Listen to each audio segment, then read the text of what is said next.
Good evening out there. Well, the sun has slowly made its way down and we can finally get comfortable and have a chat. My name is Eddie Booze, and this is Exit the Matrix.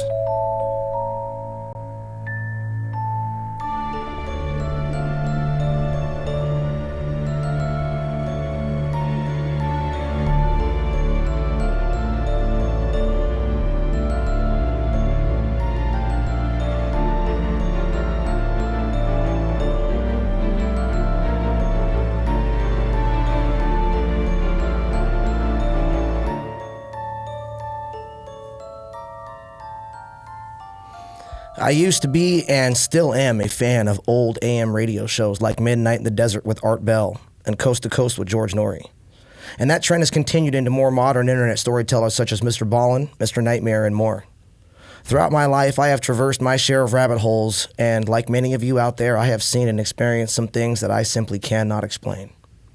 I invite you all to consider that this world may not be exactly what we've been told it is, and that maybe, just maybe, we haven't even scratched the surface of the absolute truths that lie before us. That being said, let's get into today's episode. Today, my guest is no stranger to the odd mysterious, a man of many talents, most notably an actor and makeup and effects artist for film and television. My good friend, Mr. Joel David Reed. How you doing, Joel? What's up? What's up? Doing great, man. Good to see you, brother. So it's been way too long, man. We got a lot of stuff to get through to today. Indeed. But before we do, why don't you give me a quick rundown of what you've been up to, man? It's been a while. Oh wow. Last time I was on your show was like in the middle of 2020. I was recovering from traumatic brain injury, and I was a complete cartoon character. But I've got some medication, got my memory back, was able to, get involved with a musical group. I've been performing at Renaissance festivals for the past 2 years and been touring all over Central California and neighboring states performing and even starting up my own, working on a blues album. I've got a lot of creative stuff, a lot of irons in the fire that I've always wanted to do that finally hey, I'm back. I'm me again. Let's do it. Nice, brother. That's good. It's been way too long, you know what I mean? And I'm stoked to see you doing so good, you know what I mean? It sounds like you got a lot of things going on. So you've been, just kind of walk me through this a little bit more. I'm just real curious, about the RenFaire situation. Yeah, man. So what's up with that? What have you been doing? I mean... So wait. You've been playing music at those, correct? Yeah, I've been performing on stage. That's what you're doing. You're touring and playing music. So is it original music? Yes. So my manager Shanna does this entire vaudeville musical theater. So it's like an act. It's a whole act. So it's not just like a band that plays. Yeah. Okay. Very interesting. But now, I'm just gotta ask. Yeah. Do you guys play with the old traditional like lyres and things like that, or I do. A lot of bands at the Renaissance don't. They'll play on, your old-fashioned grandpa's guitar. But no, I play a lute. I play balalaika. I play Irish bouzouki. Wow. I'm actually later... Irish bouzouki? Yeah. It's like a mandolin, but bigger. Right. That's the only way to explain it. I just thought RenFaire was a place you just go to find big titties. I don't know. I mean, it is. And also a place to go day drinking and party with your friends, be a Viking. But... what really attracted me to it was the musical history and just getting to be that typical, I go there and I'm that bard. That's my job, is to be a bard. A bard. What's a bard? As a storyteller, it's you ask someone who plays D&D, it's the guy, just some thirsty guy who wants to fuck his way out of any problem, but really what it is I'm a play that. You were born for that role, yeah, Joel. just playing that funky music at the RenFaire. Right. All right, man. Well, like I said, dude, it's great to see you doing well, dude. Thank you very much. Let's get into it today. Yeah, we do have a doozy of an episode today. So yeah, this is pretty huge for a first episode. All right. Well, first episode for the show. And yeah, like I said, I'm actually going to be testing out a few different co-hosts over the next few weeks. Joel is number one. I got a couple others coming in as well, so hopefully you guys will enjoy that.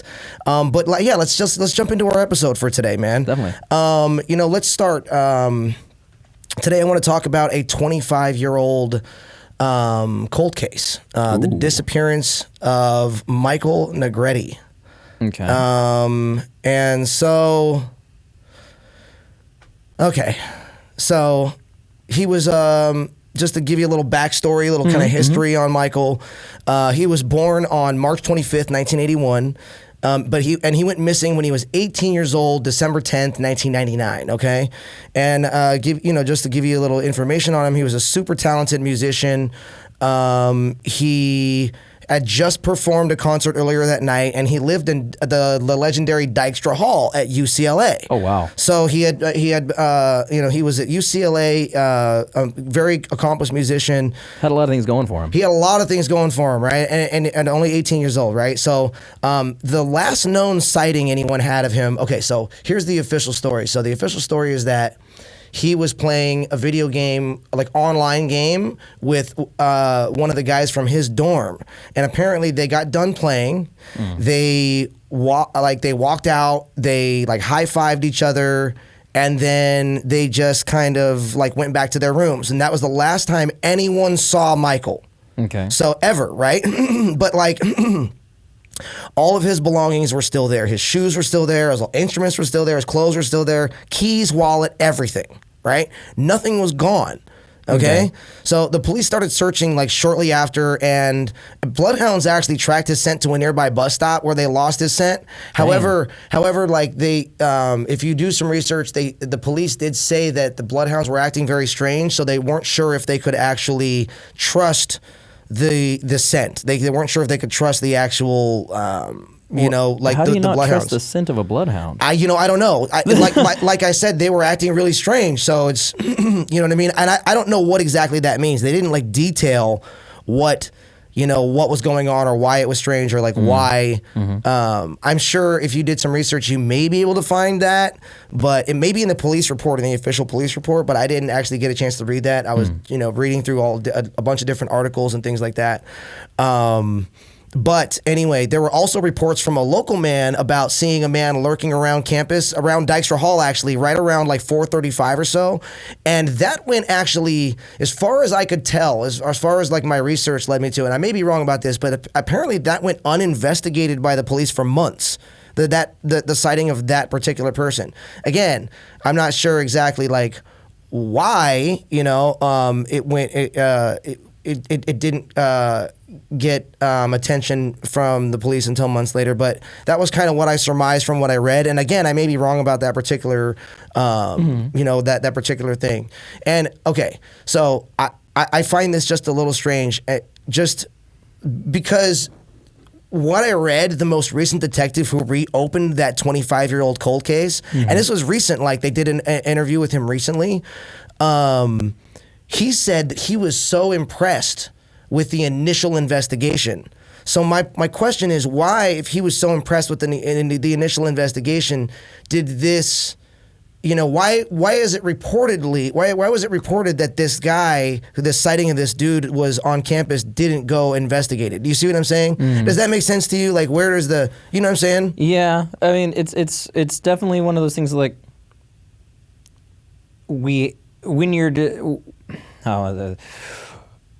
when you're investigating a missing person, you need to chase every lead. You need to look into everything, and it's like, or look at every possible connection and, weed them out. And if this was something that was reported, then why was that not? Yeah, why was this like a whole open ass end? Why was it not taken? Right, why was it not taken seriously in the first place? You know what I mean? The first time it was reported, right? So, I mean, that whole thing kind of left me with a lot of questions in general. Like, like I was saying, I was just reading a lot of different articles on a lot of different things, and I came across that point where this guy had reported it.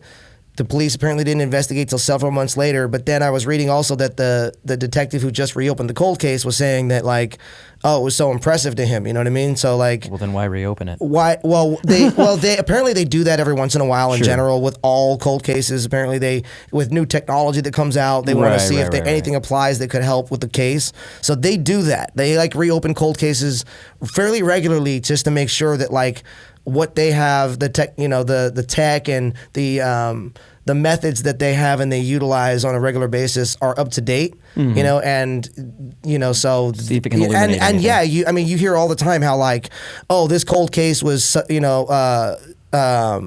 was solved, 20 years later because DNA evidence, finally, whatever, exonerated this person or found this person guilty or whatever it is, you know what I mean? So it happens all the time. So they do open cold cases like that. And here's another aspect to this case.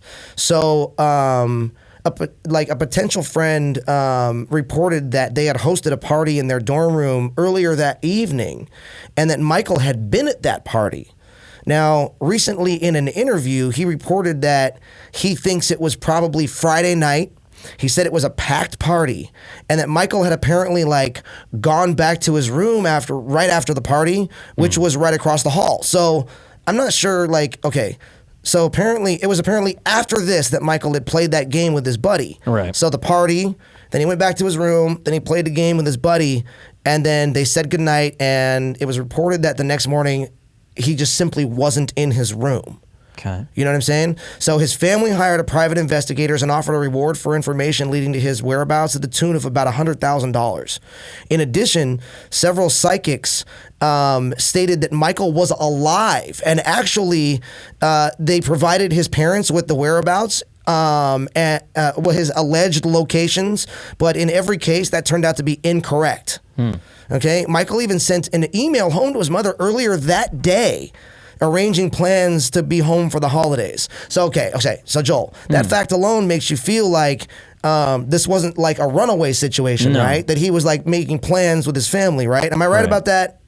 Yeah. Normally, I've heard of missing cases where people get an email and it's really impersonal, and also it's explaining why, I'm going to run on vacation for this time, or I'm studying abroad on a whim, and something to cover the tracks. Right. Rarely ever is it, hey, I'm going to see you next week. I'm confirming plans for holidays and right, exactly. That's a little, that's just indicative of somebody who's not planning on, running away, in my opinion.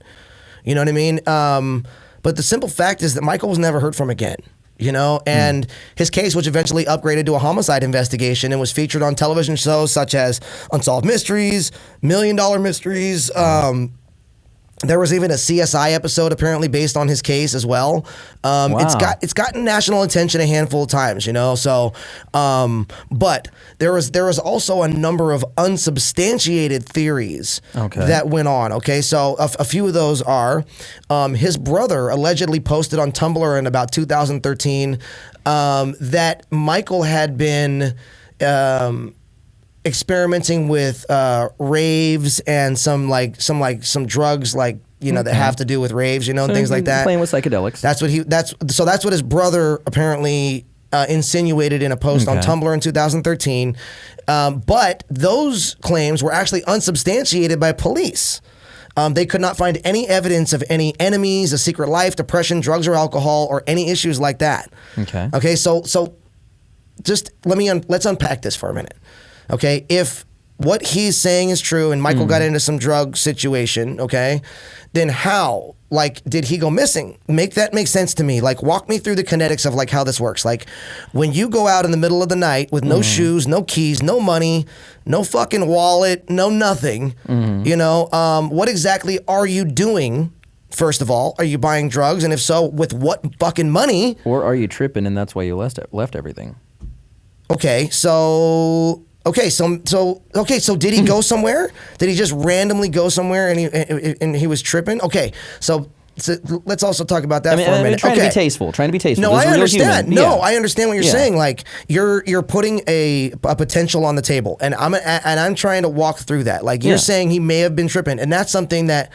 Okay, all right, let's explore that for a minute here. Okay, if that's the truth, then he would have had to have taken whatever drug he had to have taken after he played Call of Duty with this dude at 4:00 in the morning. 1999. Okay, so all right. I'm just going to speak off personal experience here. When I was experimenting with those types of drugs when I was 18 years old, dude, like when 4 o'clock in the morning came, dude, and I was like, that would be the time that I was like getting off of these drugs. Like that would be the time my acid trip would be ending. You know what I mean? Like not starting. I'm not taking acid at 4 a.m. I'm not taking ecstasy at 4 o'clock in the morning. I'm not taking shrooms at 4 o'clock because you're in for an 8-hour trip. You think this dude... Sometimes 12. I'm telling you, dude. So I'm like thinking, what if, well, okay, for the sake of argument, what if, okay, he takes it at around, there's a party going on, right? He takes something, maybe he doesn't even know. Takes something around midnight. 4 in the morning rolls around. That's tripping. Now he's peaking. Tripping balls. So you're saying he was potentially tripping through the entire time he was playing video games with his buddy and through that conversation. But his buddy, okay, but I gotta remember, the police didn't find any kind of like drug or alcohol, any indicators of things like that he was into. In general, they just didn't find any connections between that, okay?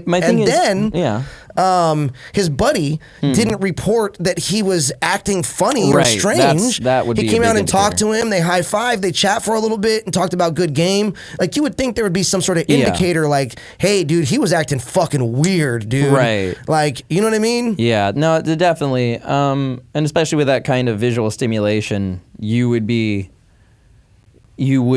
for sure reacting. Tripping. Yeah, if you're tripping. Dog, if you're tripping enough to walk out in the middle of the fucking night and get lost, you're tripping enough to somebody to notice.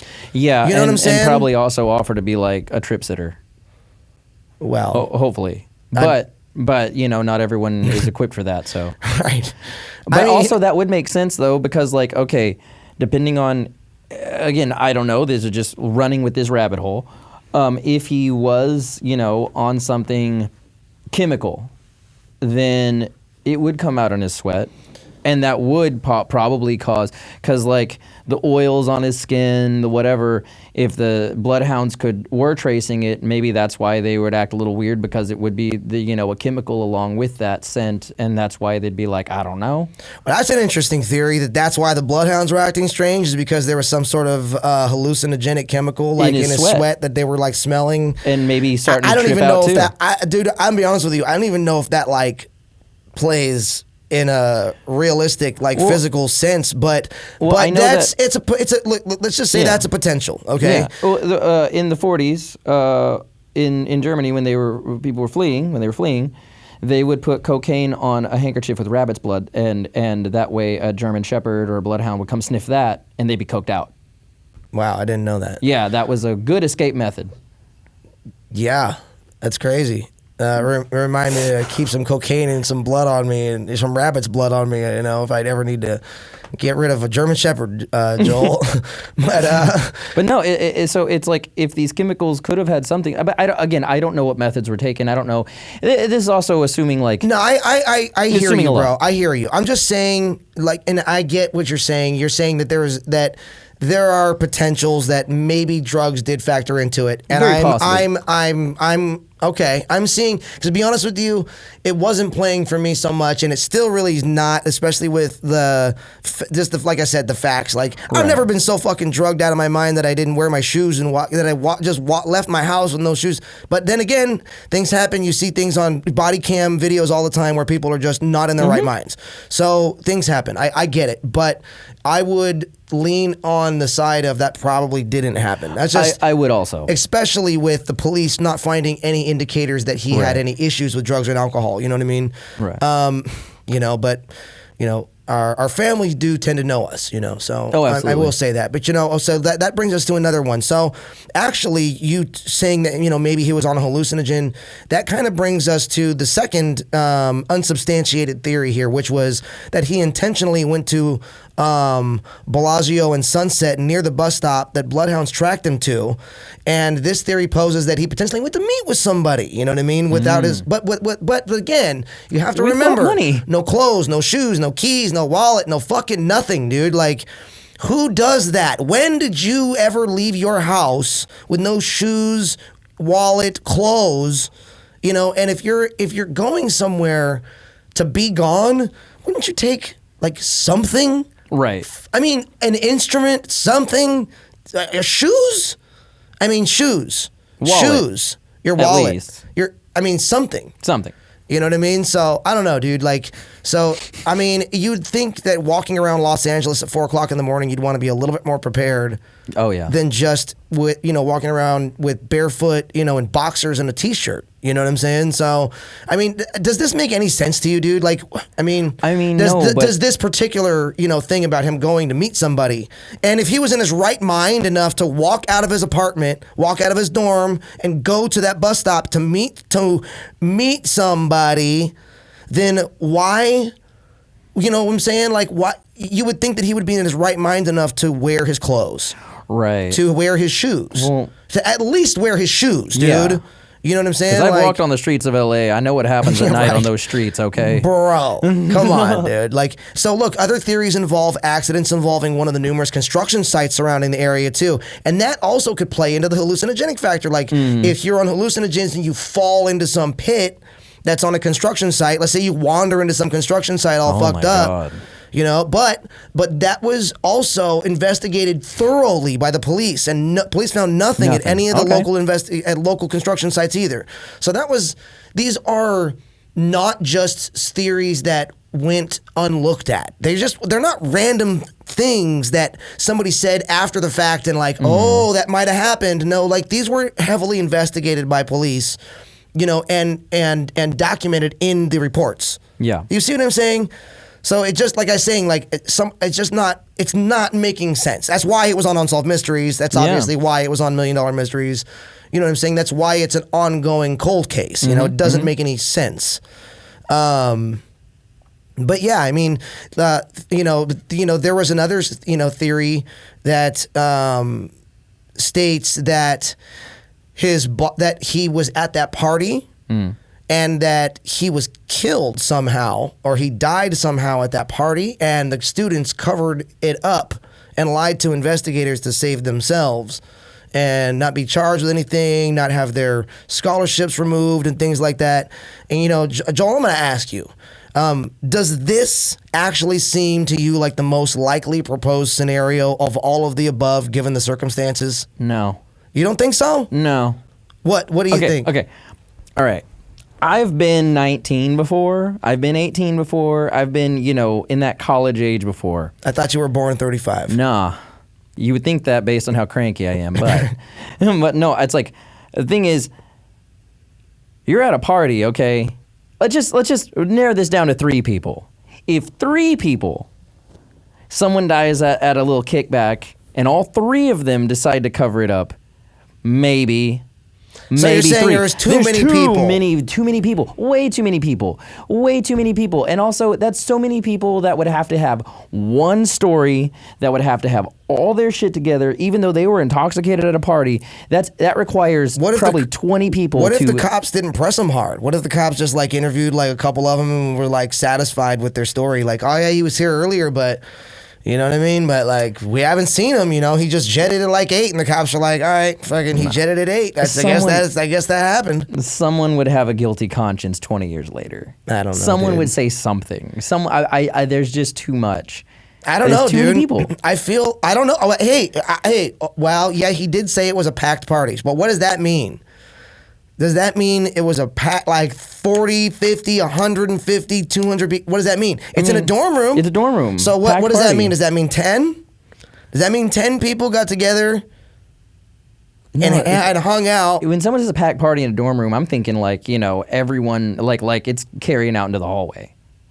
Like shoulder to shoulder, butts to nuts? Probably. I mean, like, think about it. If you're on campus and everyone knows that in this one dorm someone's got a keg, everyone's going to show up. All right. But okay. So let's say for the sake of argument that it was a absolutely packed party, okay? So you're probably right then. I think you make a good point that it would be that with one person maybe, 3 people maybe, 5 maybe 7 Maybe 10, but when you start getting up there and you start getting to where you're at a party where everyone doesn't know each other, the moment you get outside of a friend circle, you're pushing that theory. Someone's gonna rat. Really, yeah, you're pushing that theory. Now, okay. Going with that though. Okay, I like that. But going with that, I like if it was the a super feedback packed there. party, someone could have given him something and no one would have noticed. So like GBH or GHB, sorry, GBH. That's a punk band. Grievous bodily harm. All right. So, GBH but somebody. So you're talking about like somebody potentially drugging him and walking off with him. Possibly, or someone just slipped something in a drink not knowing who was going to drink it. Yeah, but after that, he would have gone home and not been functional for the video game, right? Who knows? How long does it take for whatever to kick in? Everyone's different. Dog, okay. 3 or 4 hours. 3 or 4 hours. All right, so I'll okay. All right.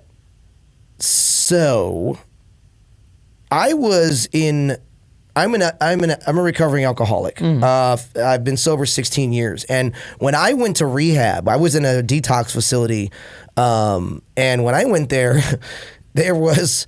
They actually changed the rules while I was there for visitation because the people that were in there with me, I was in a dorm room with 15 other guys, and I was the only one detoxing from alcohol. Everyone else was detoxing from opiates, heroin, meth, things along those lines.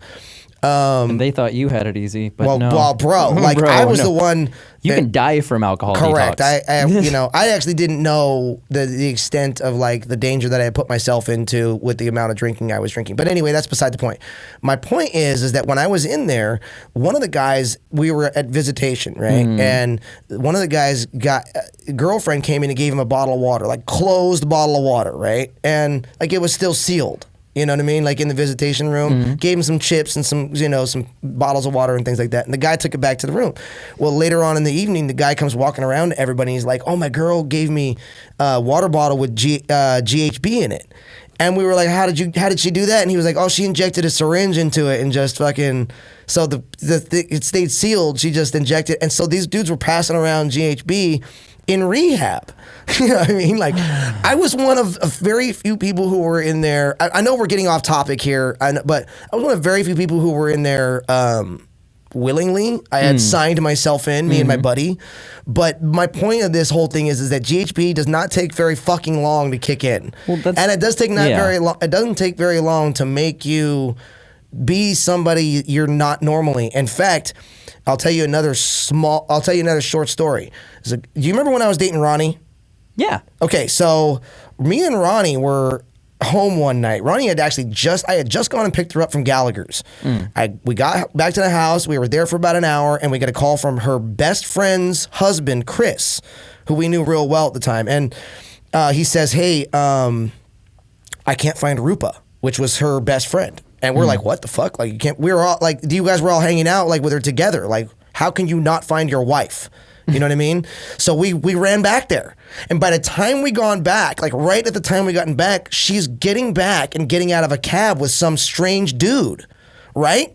She was all fucking fucked it up and out of it, dude, and couldn't talk. It's never like this. She was never like a drinker like that, right? Yeah. So apparently this dude was with her. I don't know if he had drugged her or not, but I mean, I'm assuming that this happened, I'm just my assumption. But this dude gets out of the cab with her, and apparently the story was that he had asked her, "Well, where do you live? Let's go back to your place." Well, she told him the address of her old apartment. She had just moved. Oh. So she gave him the address of the last place. Well, lucky her, because they walked up and knocked on the fucking front door, and the guy who answered the door noticed that this girl was not in the right state, called the cops. So this dude drove them back, had the cab, went out, talked to the cab. Something happened. But the dude who was with her got all scared and went back to Gallagher's with her, and this shit showing back up like all the time.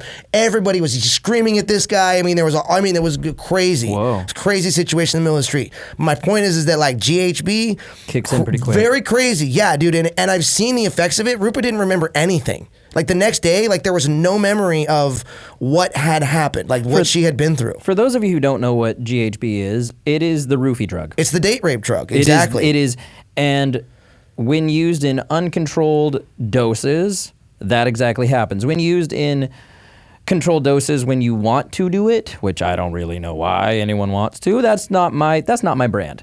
But you know, it does different things. So this is clearly a high dose, and usually when you're not in control of that, a high dose is what you're going to get.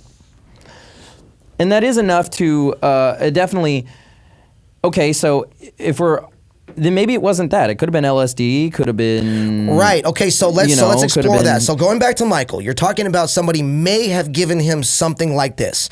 So if they did that, they would have had to have gotten him out of there. If they gave him enough to get him to a state of where he was fucking wibbly wobbly, they would have had to get him out of there fast. Okay, yeah. First and two, like let's talk about motive. Like, who's going to do that and why? Would you do that to a healthy 18-year-old man on campus?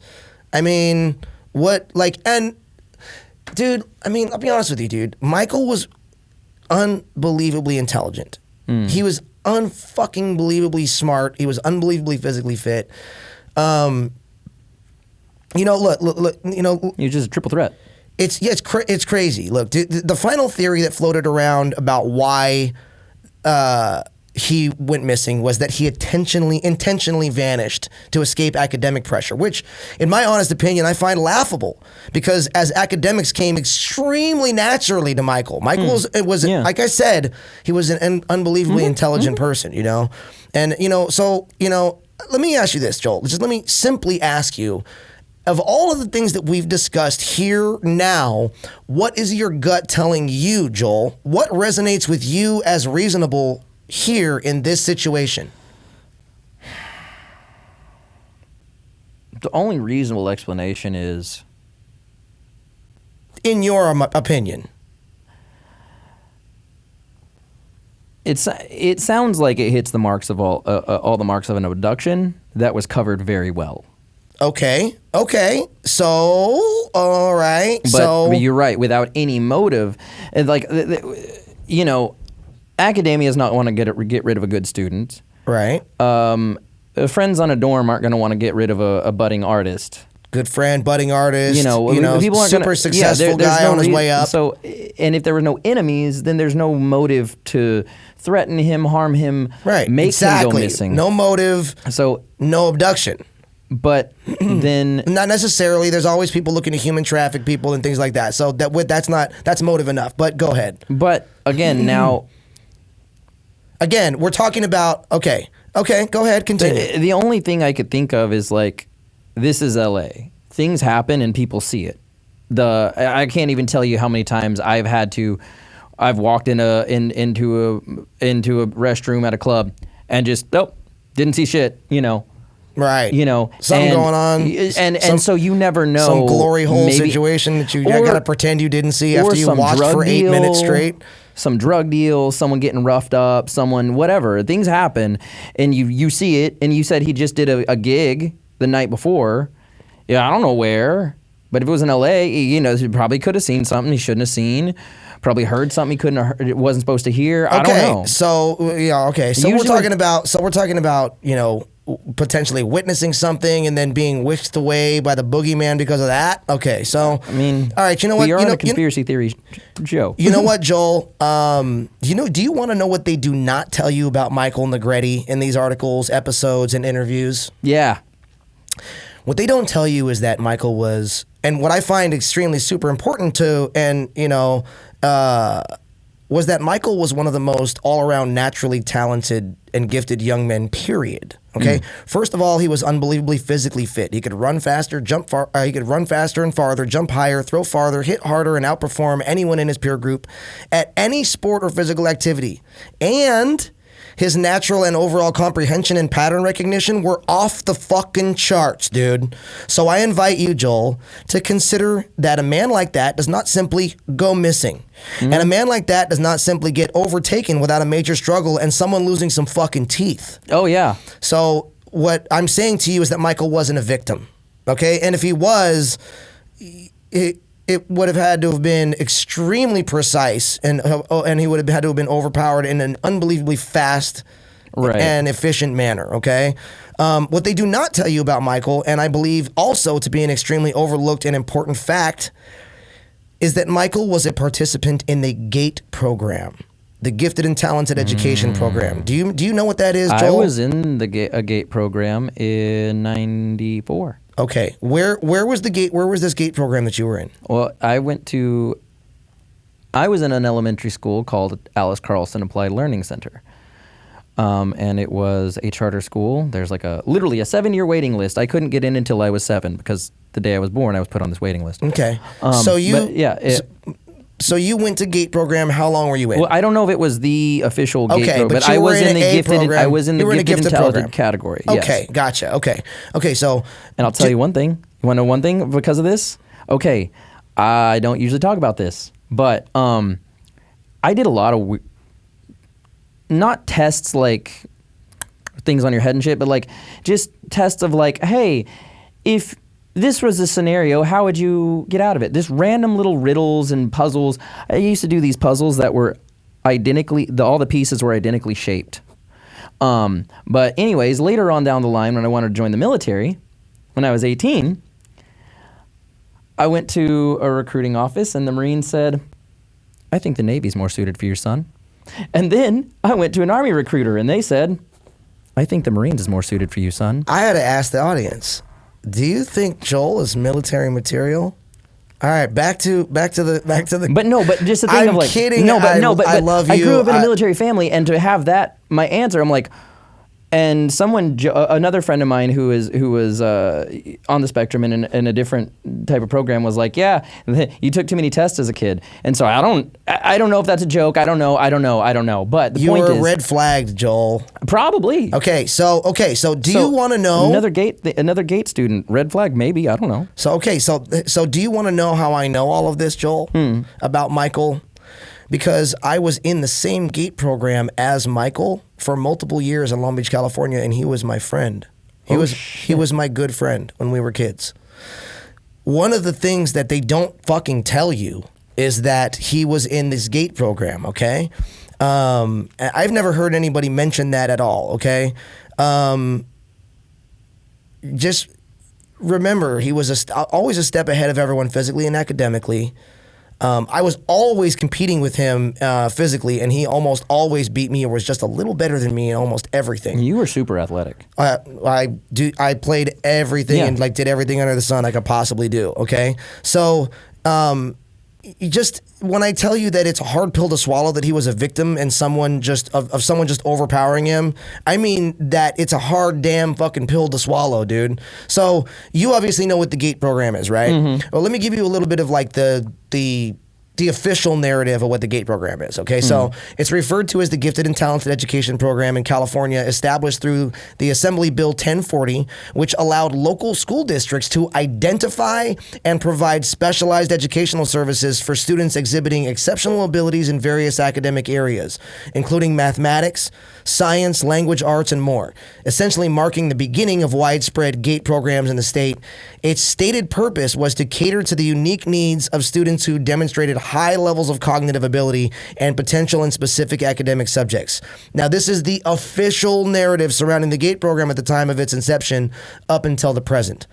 Now, how I got into the GATE program is I was in the first grade and my reading comprehension was off the charts, and they put me in the third grade program, in the third grade class, but I wasn't like quite like the math I wasn't quite like gelling with the math. So they took me into this room and they gave me these really weird tests. Okay, like I actually thought like all kids my age could read at that comprehension level. Like when you're that age, when you're 6, you don't understand the difference between your comprehension level and other. You think what you know everybody knows or can do, you know. So they put me in the third grade class. I was like I said, I was ahead of the curve with everything except for the math. So they gave me this test, and the test was really weird. Like I can't even remember like 2 specific tests. One was a hearing frequency test. Like they literally like put these things on my ears and they like gave me a hearing frequency exam. It wasn't a wasn't a volume thing. It was a hearing frequency. What the fuck does that have to do with intelligence? What does it have to do with intelligence? It's seeing that your brain, that your ears can not only hear a difference that other human brains can, but it recognizes the difference. Not just you can hear it, you can recognize the difference. that's a huge cognitive ability. See, I was one of the weird ones because I was in special ed and in the gifted and talented program. And it was a comprehension thing they were constantly working on. But I remember that frequency test.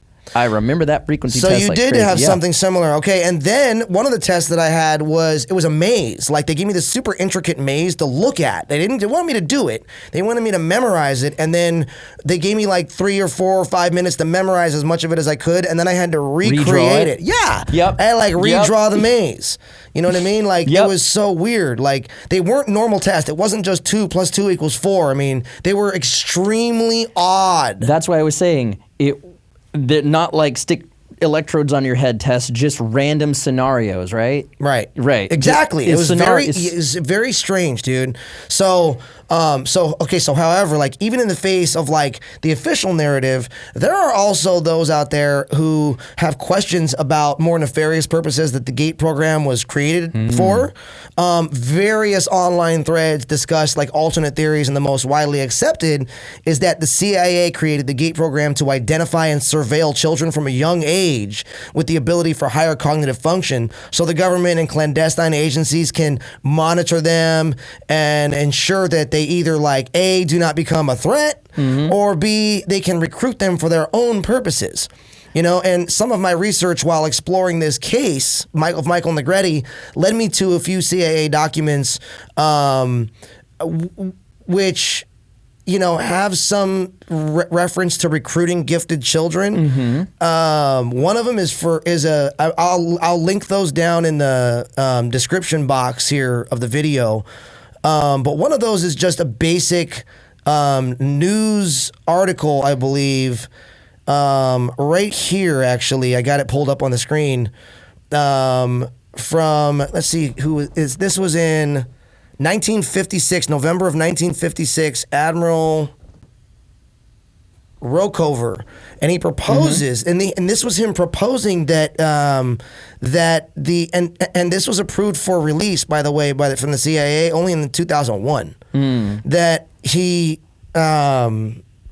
was saying that, you know, we should be administering and harboring these GATE programs to identify and foster these types of abilities, our top 2%, our top 10%, you know, in kids.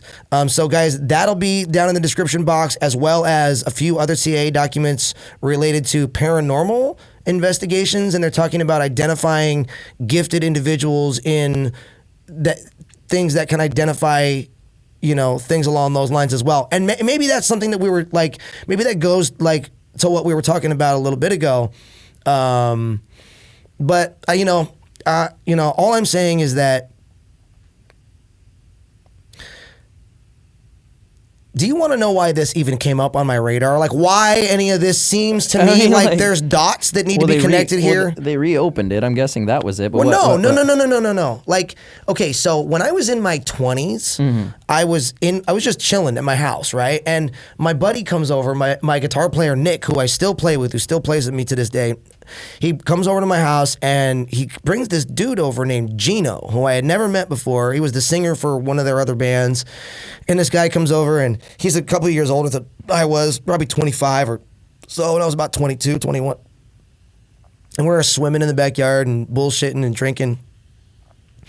And we started getting to talk about the GATE program, and I just was kind of listening. I was just kind of clocking what he was saying and listening to what he was saying. And by the end of what he was saying, I was like so interested that I just kind of chimed in and just mentioned. I was like, I was in the GATE program too. And he got all fucking freaked out on me. He's like, what? You were? He was like, dude. And the first thing he fucking asked me was, do you know anybody in the GATE program that's ever gone missing? And I'm like, bro. My fucking buddy just went missing. Like, yes. And why the fuck did you ask me that? Number one, why did you ask me that?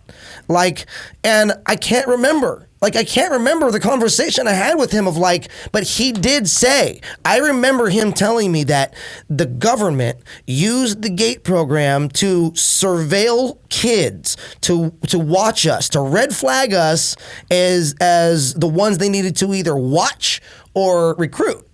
And he asked me, another thing he asked me, hey, did you ever have instances of like being followed when you were a kid? Like when you were in the GATE program? And bro, I'll be honest with you, I felt like I was always being followed when I was that age. In fact, I would run everywhere. And then I had people ask me like, why do you run? Like, why do you run everywhere you go? And I'm like, and I would be honest with them and tell them like, I honestly like feel like you're being chased. I'm in danger. Yeah. I feel like there's something that is, you know, like, I mean, it's not, I don't know, it's weird. Like, I couldn't explain it. But that feeling ended up, like, obviously going away at some point in my life. But the only reason that any of this is on my radar, that any of this has any kind of, you know, connection in my brain that needs to be made, by the way, I don't know what's happening. I'm asking you, you people out there, do you know anybody who's gone missing in the GATE program? If you do, sound off. Let us know in the comment section. Let us know about the tests you took when you were in the GATE program. I would like to know what is going on, and if it was simply to identify and harbor, you know, the abilities of gifted students, or if there was and is some sort of nefarious surveillance program that's happened and happening, you know, and I would like to know, and you know what, we may never get the actual truth. However, I want to know from you guys what your experiences are, and if you know anybody who's gone missing in the GATE program. That's the key to this. Did anybody who was in the GATE program go missing later on, 10 years later, 5 years later, 2 years later, when they were in college, you know, when they were that age, when they were in their 20s? Yeah. Did that happen? You know what I'm saying? What is going on? I would like to know the connection between the GATE program, missing persons, and the CIA. I would like to know. And maybe we shouldn't be asking this in public YouTube forum, but I would like to know. So I'm asking you guys out there, you know, I'm telling you that, you know, I haven't been able to get this out of my head. You know, what the hell happened to Michael? You know, and who else has gone missing from this program, and specifically people who attended the program from the early 80s into the mid to late 90s. Okay, no matter what, I'm telling you, Michael was way too capable to be randomly whisked away by the boogeyman. So I'm inviting you to consider what I have wondered for years. I know this is going to sound a little crazy, but could Michael have been recruited for clandestine acts on behalf of the federal government? Do those people who take black ops jobs like that get to have families and normal lives? No. Do the real Jack Bauers of this world get to love others? Do they get to be close and develop relationships, or is that too dangerous? And is that why he went missing? Is that why we never heard from him? Did he have an opportunity to go and protect us, to do something for the country, that this man may be a hero that we don't know about behind the scenes? Look, I mean, tell me, what do you think, man? Do you think that that's even a potential? Very possibly. Here's the thing. Here's what I do know. I know when I was in, I think the 6th grade. It was in 6th or 7th grade. I was talking to my mom about a test that I took, and my mom was a teacher for the Fort Worth ISD in Texas. And my mom actually wrote curriculum on the state and national level. So she said one day, I was talking about one of the tests, and she said, yeah, you don't need to do that anymore. And we just never did. And so that's the funny thing is, on a whim? I got plucked out by my mom, who is a teacher who wrote curriculum on a national level. Interesting. So maybe your mom knew something that I don't think she everyone knew else something. didn't. I don't think she knew something. I think my mom was just like, this is getting weird. Your stories are getting weird. And if that's really, you don't need that. And then I moved to California, you know, in the middle of high school anyway. And you were in Texas at that time? Yeah, I was in Texas at the time. And my school was literally across the freeway from the Lockheed Martin Air Force Base. See? It was like literally you're across the freeway Joel. From an Air Force base. You're one of them, Joel. And yeah. There's a lot, and again, I probably sound like a crazy person, and I don't really care because I'm not trying to impress anyone. But the point is, yeah, that was it was. I don't know. Is very possibly something. That's what I'm thinking. Look, man, I'll be honest with you. Like I said, with everything that I've put to you today, that Michael was one of the most capable people I've ever met in my life. One of the most physically fit, one of the most impressively intelligent. Yeah. One of the most someone who knew how to get in and out of any situation. dude, clearly. and a dude was on telling you, yes, bro, yes. And so here's what I think: a person like that does not just get into fucking drugs and make a bad decision that ends his life or puts him in a situation that, you know, I have done, by the way, I have done some dumbass shit in my life, but I'm telling you, dude, like, a person like that doesn't do something like that, in my opinion. This is my opinion here. I'm talking from my personal experience with knowing Michael. In my opinion, he didn't do anything. He didn't make a decision that caused his disappearance, in my opinion. Okay? Those kind of things, I would say, are manufactured by someone else. So, okay. Yeah. In my opinion, has always been that he's been among the most capable, and if anyone was I ever met in my life were able to be recruited by the government for something, he would be the only person physically fit and intelligent enough. He's the type of guy that I would say, oh yeah. Like, if you're gonna go recruit somebody for that type of thing, like, he would be the type of guy that I would say. He's Captain America? He's Captain America. Yeah. Exactly. So. Yeah.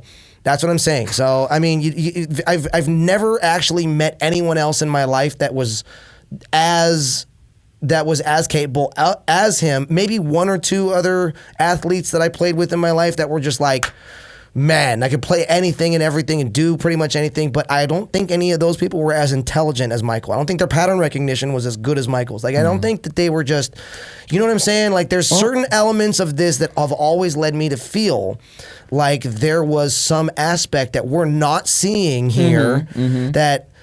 And there always is. You know what I mean? I mean, obviously he's missing. There's there's something we're not seeing. There's the public's not seeing. But what I'm saying is there's something that the articles, the interviews, the reports are not getting. Right. You know, and ever since I was in my 20s, when I talked to that dude Gino, when I had that conversation with that guy, always in my head have had that thing. Like, I think the CIA recruited Michael. I think the NSA or the CIA or one of these black ops agencies who were going to put him to task and make him do crazy ass shit through his life, you know, recruited this dude and said, dude, you can't have anybody you love. You can't have a wife.